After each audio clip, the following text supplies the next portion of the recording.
ghost town, literally a ghost town. Look at this. How is the Rio still open?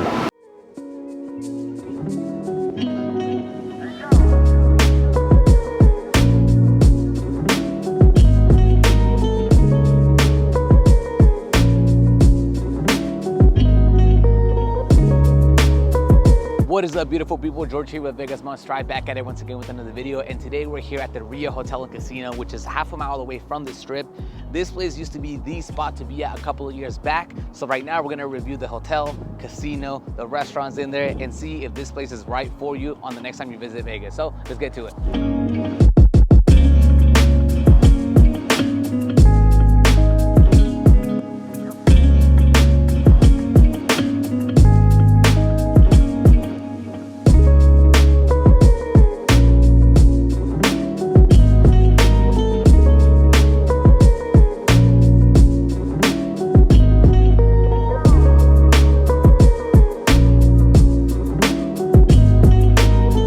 All right, guys, so we are here at our room. This is the Carioca Suite, the Carioca King Suite. Let's do a quick walkthrough. First off, let's go into this guest bathroom. You have, the toilet here. Nice, it looks, well put together. This suite is actually relatively big. It's 1,100 square feet.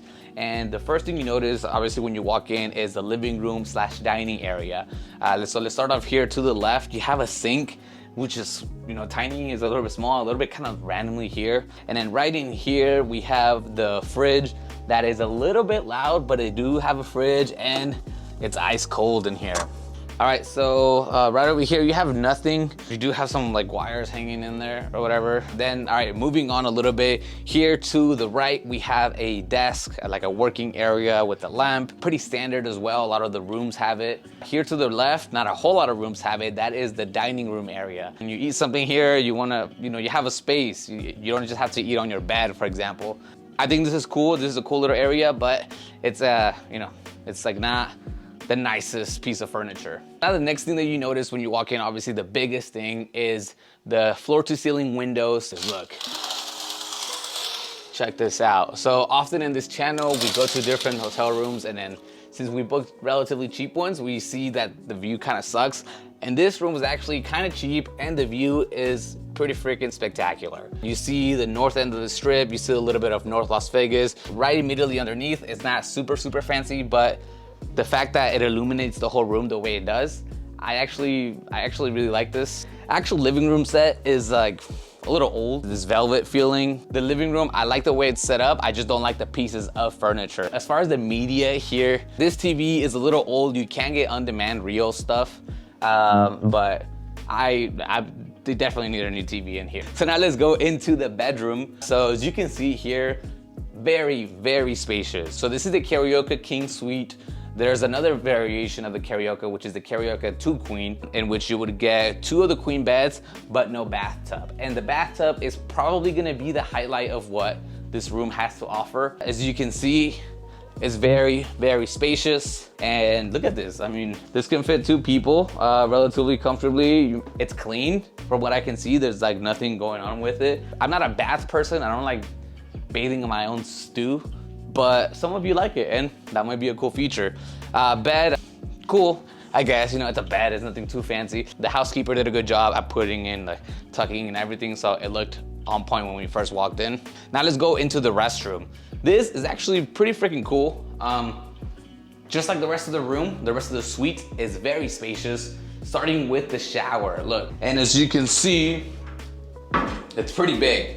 So they have the rain shower here, regular shower head, pretty freaking good space. And here we have the rest of the area, which is his and hers, faucets, and the vanity set right in the middle. So you can put your makeup and all that stuff. Now the closet of this place, as you can see, it wasn't out there, it is actually right down here. Have your ironing board. And then here we have the safe. A little wobbly, but let's see. There it is. So now let's mention the bad things that I noticed about this suite. All right, guys, so the first thing I noticed when I walked in is that the carpet is not in the best condition. There's spots and blotches and look like just honestly kind of dirtiness all over the place. For example, here is a good example of like what the hell is going on. There's like random pieces that they were like, oh, you know, we got some left over, boom, slap it right here.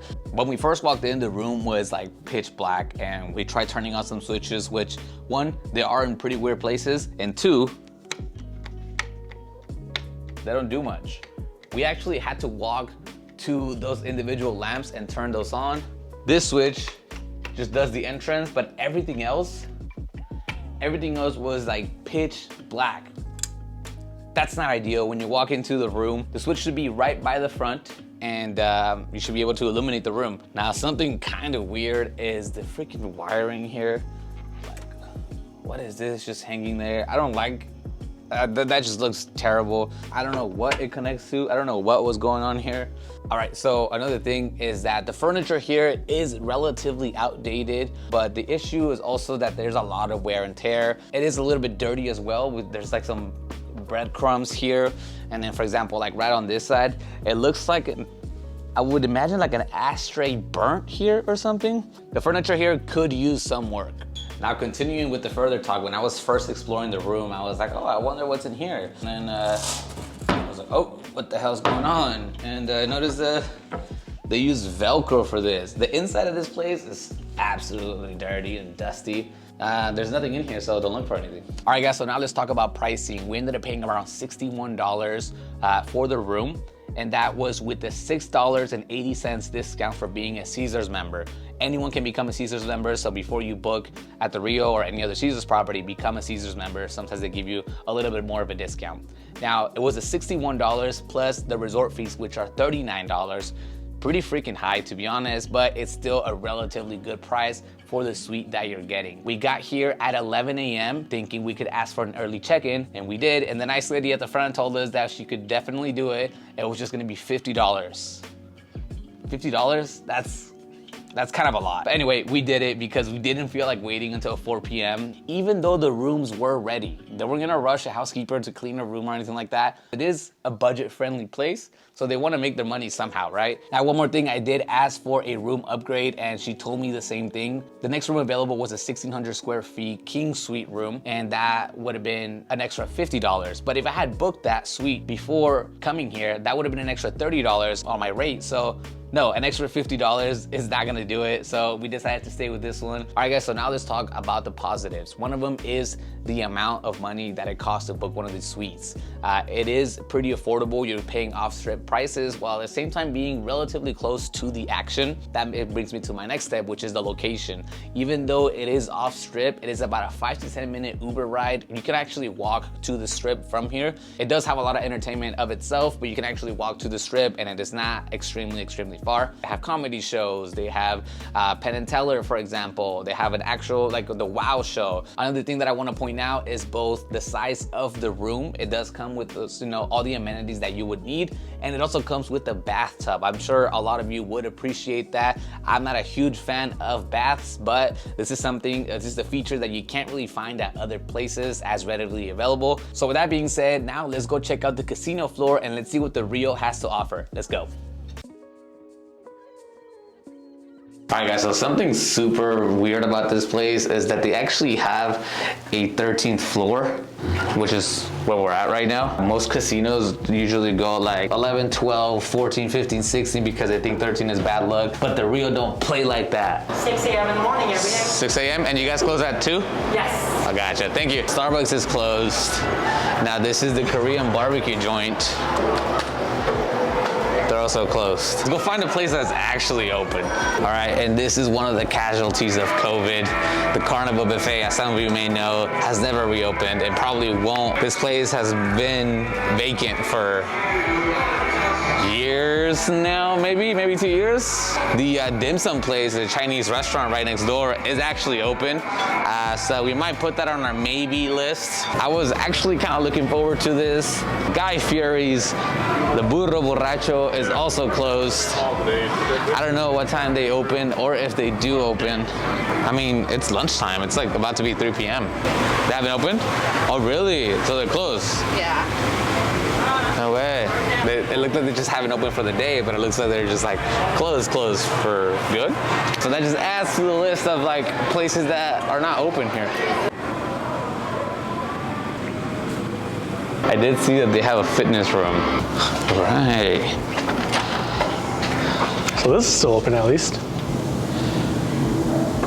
Oh, nice gym. This gym is pretty good. A lot of equipment. Probably not used a lot. Yeah. Got some free weights over there. Towels. Honestly, this might be the nicest thing in the hotel. This is a good highlight. All right, so we just made our way from the right side of the casino, which is where all the restaurants are, and that's really where the action is. There's a sports book, a bunch of closed restaurants, and over here on this side, this is like the retail spot, and there's also, this is where they have the shows. They have the WOW show, they have the Chippendale show, the Voodoo zip line, everything of the things that are to do are on this side. As far as gaming and the regular casino floor is right on that side. And you can add the Masquerade bar to that list because it looks like there's nothing really happening. And just in general, this whole place seems like dark. You don't really see a whole lot of people. See the buffalo machines, the OG buffalo machines. Honestly, this place is kind of a ghost town. It's like creepy. I can hear them tapping the buttons. Let's keep going. This place was a massive like arcade bar slash e-gaming, and it's empty now. This place is massive. Check this out. Look, it extends all the way down there. The last time I came here to the Rio was because one of my MMA fighter friends was fighting there at the FFC. It was like a fight dome or something like that, they called it. So that's pretty cool, at least that's there, but you know, it's only open once a month.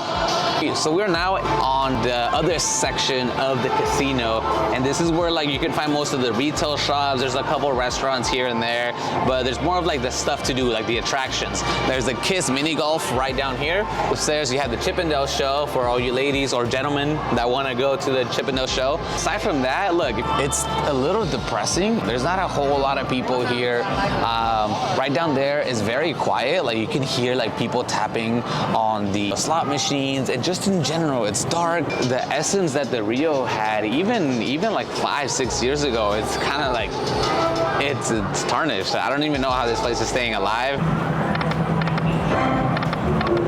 I got a lot of buffaloes. What does that mean? I don't know. I want to hear him yell buffalo. Yeah, buffalo. This is our last hand. There you go.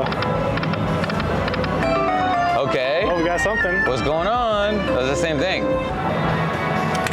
And that's it that I am donating to the Rio because it looks like they need it. Now, let's get the hell out of here. let's go get some food. All right, so now we made it to one of the staples of Las Vegas, and that is Hash House A Go-Go. And the same theme of this story. Look at that. You see, like they have. So this place is completely dead. Yeah, look. Ghost town. I'm literally a ghost town and they're just walking around. Yeah. Look at this. How is the Rio still open? No clue. This is atrocious. There's literally no restaurant that's open right now, so we are coming here to the All-American Bar and Grill because our options are very, very limited. Thank you. All right, look, so the prices here are pretty freaking crazy. $19 for nachos. That's pretty wild. And Philly cheesesteak, $22. Fish and chips, almost $30. Almost $30. Dude, that's insane. They literally closed down every single restaurant here because the business is so bad, and they can jack up the prices because these are the only options. They can literally do whatever they want. Smash Burger sounds a little better now. Yeah, let's get some Smash Burger. Man, this place sucks. There's no other place that's open. Buenos Aires Rewards at the moment. All right, so here we have our burgers. Yours looks a little flat. Yeah. Which one did you get? Bacon, Barbecue burger. double, yeah, that's right. All right, with some fries. We got some drinks, and I got the brisket. It's called the smoked bacon brisket burger, and I got a double. This looks pretty freaking nice. So our total price for this was $34.66. This would have been the price of the fish and chips over at the American bar or whatever. Definitely, this was the way to go. All right, so now that we finished eating over at Smash Burger right up there, we're coming here to the KIZZ mini golf. All right, so this is the mini golf. Okay, definitely gonna get caught.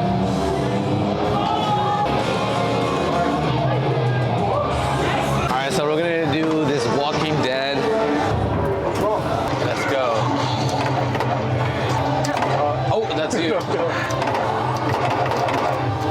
Okay, so I just got owned, but Devin's still going. Let's go, headshots. All right, so now we're doing this motorcycle stuff. Super Bike 3. Ah, second place. Woo! Oh, you got first? Hell yeah, dude. Frenzy, go, go.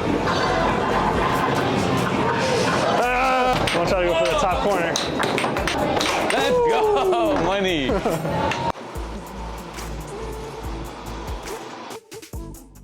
As we're wrapping up our stay here at the Rio, I just wanted to point out a couple of things while I'm indulging in this bubble bath. Obviously, the value that you're getting for the room here is pretty freaking good. If you're someone that values, you know, peace and quiet and really good price, the Rio is probably going to be a good place for you, to be quite honest. But if you're someone that likes to be closer to the action, with a lot of options and a lot of, you know, dining destinations like I do, be prepared to actually delve right into the strip because there isn't a whole lot of stuff happening here. There are a lot of restaurants here that are not open, and to be honest, that's kind of a bummer because I like to eat and this place was just like not lively. If you're watching, please remember to give this video a like, consider subscribing to the channel if you haven't already, and then comment down below if you have any questions, comments, concerns, or if you enjoy bubble bath as much as I do because it all helps the algorithm. So with that, I leave you guys a review here at the Rio. Till next time, guys. Peace out.